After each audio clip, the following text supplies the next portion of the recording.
Hello mga guys, may iba naman tayo today. Ayan, magluluto ako ng adobong isda sa gata. Oo mga guys, at yan yung ating isda. Ayan, salmon daw yan mga guys, pero mukhang Gigi naman. O, Giba, charet. Ayan mga guys, syempre, isasalansan ko muna sa ating kawali ang mga isda na yan. Ayan mga guys, isalansan ko muna ng maayos. Ayan.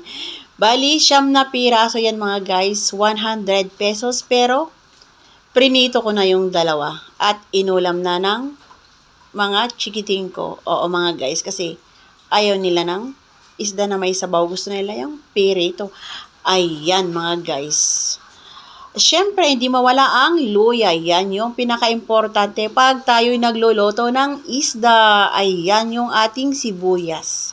Ayan mga guys, dinamihan ko na lang yung sibuyas para mas mabango. Ayan. Ayan yung ating bawang. Ayan mga guys, importante rin yung bawang na yan sa ating pagluluto. Dagdag aroma yan mga guys. Ayan. Siyempre, ilalagay na natin ang ating toyo. Ayan mga guys, syempre adobo nga naman kaya kailangan yung toyo na yan mga guys. At yung ating suka. Ayan mga guys. Kailangan yan sa pag-aadobo. Ayan yung ating paminta. Ayan, nilagay ko na lang lahat mga guys.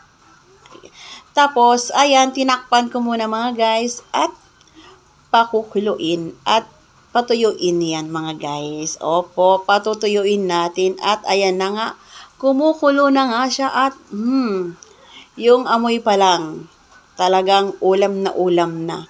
Ayan mga guys, dahil tuyo na siya, ilalagay naman na natin yung ating gata. Oo mga guys, ilalagay na natin yung gata na yan. Ayan. Isang baso lang yung gata na nilagay ko mga guys. Ayan. At ayan na nga siya. Kumukulo na siya mga guys. At tinakpan ko muna saglit para lumapot. At eto na nga mga guys, ang ating adobong isda sa gata. Ayan, kainan na. Kung nagustuhan mo tong video na to, please like and share naman po. Bye guys! Thank you for watching!